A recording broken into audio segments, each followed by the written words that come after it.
ذکر کی آڑ میں کسی کو صحابہ پہ بھونکنے کی اجازت نہیں۔ پہلے یہ سب چار دیواری میں ہوتا تھا، آج یہ آ گیا سوشل میڈیا، تو باتیں نکل کے باہر آنے لگی۔ ایک سوال، باتیں تو بہت ساری ہیں، میں بہت زیادہ موضوع نہیں پھیلاؤں گا، جمعہ بھی پڑھنا ہے ہم نے ابھی، لیکن یہ ہمارے جو نوجوان بچے یہاں بیٹھے نا، سوشل میڈیا تو آج بچے بوڑھے جوان سب کے پاس ہے، کلپس آتے رہتے ہیں، اور ہمارے سنی بیچارے اپنی کم علمی کی وجہ سے، علماء کے پاس نہ بیٹھنے کی وجہ سے ایک منٹ کے کلپ کے اندر ہی سوچنے پہ مجبور ہو جاتے ہیں یار ہم کہاں۔ تو ایک سوال کیا جاتا ہے کہ جناب واقعہ کربلا ہو گیا، اتنا بڑا سانحہ ہو گیا، صحابہ کہاں تھے، صحابہ کی اولادیں کہاں تھے؟ یہ سوال کیا جاتا ہے۔ سب سے پہلی چیز، 11 ہجری نبی کریم صلی اللہ تعالی علیہ وسلم نے ظاہری پردہ فرمایا۔ امام علی مقام کی عمر مبارک ہے 7 سال 7 مہینے 7 دن۔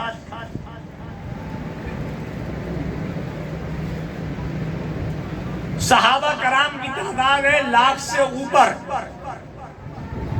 11 ہجری واقعہ کربلا کب ہوتا ہے؟ واقعہ کربلا ہوتا ہے 11 ہجری کے 50 سال کے بعد، 61 ہجری۔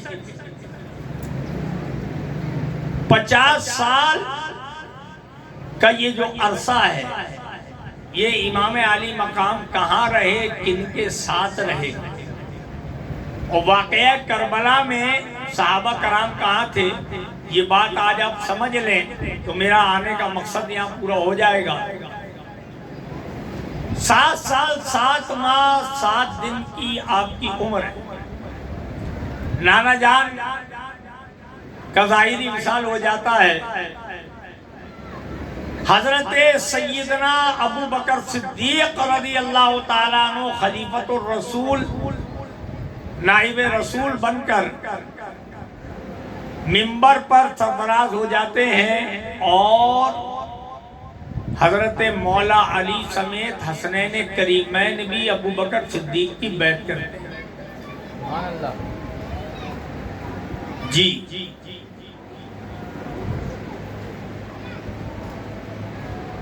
لوگوں کو یہ بتایا گیا کہ جناب جو ہے بس کربلا میں یزید کے سامنے اسے للکار دینا حسینیت ہے۔ میں کہتا ہوں نہیں، ابو بکر صدیق کی صداقت کے ساتھ رہنا، اسے ماننا، اسے سپورٹ کرنا، یہ بھی حسینیت ہے۔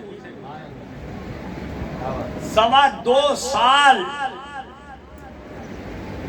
دوسرے لوگ یہ تو بتاتے ہیں کہ امام علی مقام نے کربلا میں یزیدی کے پیچھے نماز نہیں پڑھی۔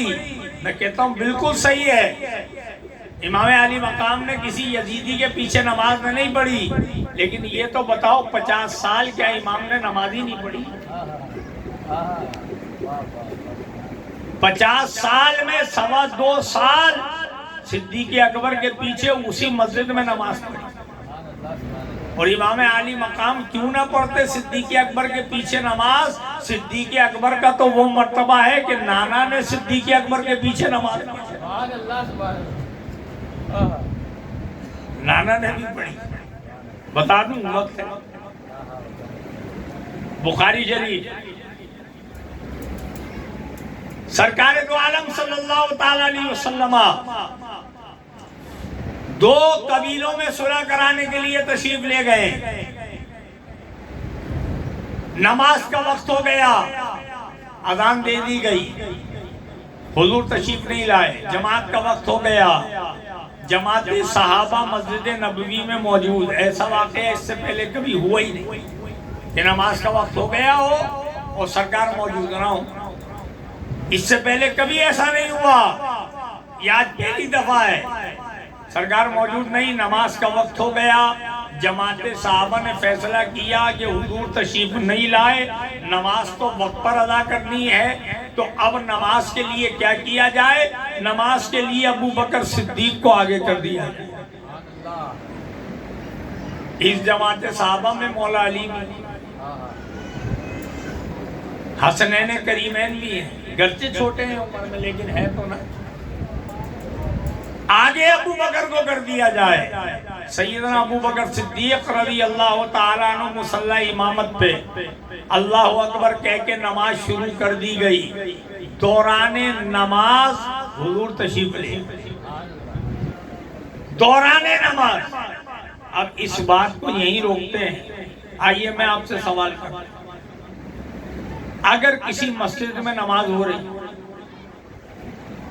جمعہ ہو رہا ہے یا عام نماز ہو رہی ہے، جو بھی نماز ہو رہی ہے، اور اگر اتفاق سے مفتی اعظم پاکستان مفتی منیب الرحمان صاحب دامت برکاتہم العالیہ اس مسجد میں تشریف لے آئے، کہاں کھڑے ہوں؟ جہاں جگہ ملے گی وہاں کھڑے ہو جائیں گے۔ کیوں؟ جماعت شروع ہو چکی۔ اگر جماعت سے پہلے آتے تو امام خود کہتا حضرت آپ آگے آ جائیے، میں پیچھے پڑھ لیتا ہوں، لیکن ابھی جماعت شروع ہو چکی ہے، ابھی کچھ نہیں ہو سکتا، ابھی مفتی اعظم پاکستان نے بھی پیچھے ہی نماز پڑھ دی۔ اب حضور تشریف لے آئے، حضور تشریف لے آئے، راوی کہتا ہے کہ حضور علیہ السلام آخری صف میں شامل ہوئے اور آپ نے نیت باندھ لی، آپ نے نیت باندھ لی۔ ہم نیت باندھتے ہیں امام کے پیچھے تو کیا کہتے ہیں؟ پیچھے اس امام کے، بھئی یہاں آ کر کے میری عقل جو ہے نا،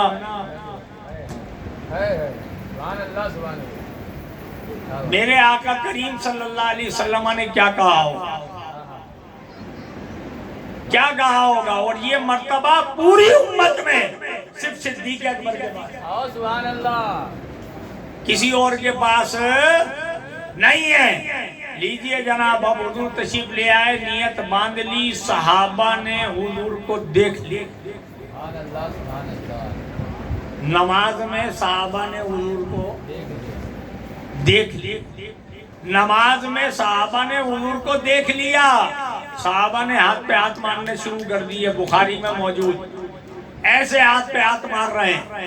جب اگلی صف تک یہ آواز گئی، انہوں نے کہا کہیں ایسا تو نہیں حضور آ گئے، انہوں نے بھی ہاتھ پہ ہاتھ مارنا شروع کیے، صفیں کھلتی گئیں، حضور کو جگہ ملتی گئی، صفیں کھلتی گئیں، حضور کو جگہ ملتی گئی، میرے آقا کریم صلی اللہ علیہ وسلم پہلی صف میں آ گئے، پوری جماعت صحابہ ہاتھ پہ ہاتھ مار رہی ہے، صدیق اکبر کے کانوں تک آواز آئی، انہوں نے کہا جماعت صحابہ تو بڑے اطمینان سے نماز پڑھتی ہیں، آج کیا ہو گیا، آج یہ ہاتھ پہ ہاتھ مار رہے ہیں، کہیں ایسا تو نہیں کہ حضور تشریف لے آئے۔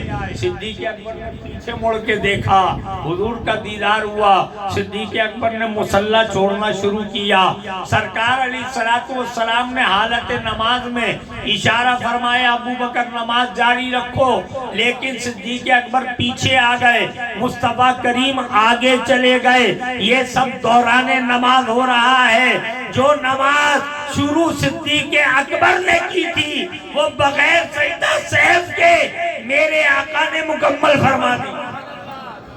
نعرہ تکبیر، نعرہ رسالت، یا رسول اللہ صلی اللہ تعالی علیہ وسلم، وہ نماز مکمل فرما دی۔ میں آپ سے پوچھتا ہوں کہ نمازی کا چہرہ اور سینہ اگر کعبے سے پھر جائے، نماز رہے گی یا فاسد ہو جائے گی؟ فاسد، ختم۔ نمازی کا چہرہ اور سینہ کعبے سے پھرا، نماز فاسد۔ یہاں صرف نمازی کا نہیں، امام کا چہرہ کعبے سے پھرا، امام کا چہرہ اور سینہ کعبے سے پھرا، نماز فاسد نہیں ہوئی، نماز اوج کمال کو پہنچ گئی، کیونکہ کعبے سے تو پھرا لیکن جس کی طرف پھرا وہ کعبے کا بھی، جس کی طرف پھرا وہ کعبے کا بھی کعبہ۔ ہاں، پھر وہ کون تھا کہ جس خبیث نے لکھ دیا کہ نماز میں نبی کا خیال آ جائے تو نماز فاسد ہو جاتی ہے؟ حضور علیہ السلام سجدے میں ہے، دل میں خیال حسین ہے، امام عالی مقام ساری اوجے، ساری شانیں، ساری رفتوں کے بعد حضور کے امتی ہیں۔ نبی کے دل میں خیال امت آ جائے نماز فاسد نہیں ہوتی، نماز مکمل ہو جاتی ہے۔ تو پھر مجھے بتاؤ اگر امتی کے دل میں خیال نبی آ جائے تو نماز کیسے؟ وہ نماز تو اپنے عروج کو پہنچ جائے گی کہ جس نماز میں دل میں خیال نبی آ جائے۔ 10.5 مہینے حضرت عمر کا دور آتا ہے، حسنین کریمین اور مولا علی حضرت عمر کی بیعت کرتے ہیں، ان کے پیچھے نمازیں پڑھتے ہیں، جوان ہو گئے ہیں، لیکن کوئی صحابی، کوئی خلیفہ راشد، یہ تاریخی حقائق آپ کے سامنے بیان کر رہا ہوں، حسنین کریمین کو جہاد پہ نہیں بھیجتا۔ حضرت عمر کے دور میں جنگوں کی بہتات تھی، قیصر و کسریٰ تک کو رول دیا، لیکن شہزادوں کو جہاد میں نہیں بھیجا۔ ایک ہی بات کہی جاتی تھی، صحابہ کہتے تھے نہیں یہ قیمتی اثاثہ ہے، یہ قیمتی اثاثہ ہے، انہیں کیسے بیچ سکتے ہیں، یہ تو تصویر مصطفیٰ ہے۔ اعلیٰ حضرت نے لکھا نا ایک امام حسن مجتبیٰ سر سے لے کے سینے تک حضور کے مشابہ، امام حسین ناف سے لے کے پاؤں کے ناخن تک حضور کے مشابہ۔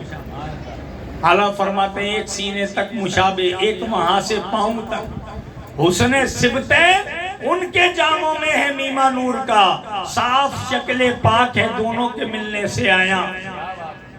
دونوں کو ملاؤ تصویر مصطفیٰ واضح۔ صحابہ کا جب حضور کا دل چاہتا تو دونوں شہزادوں کو ساتھ کھڑا کر کے دیکھ لیا،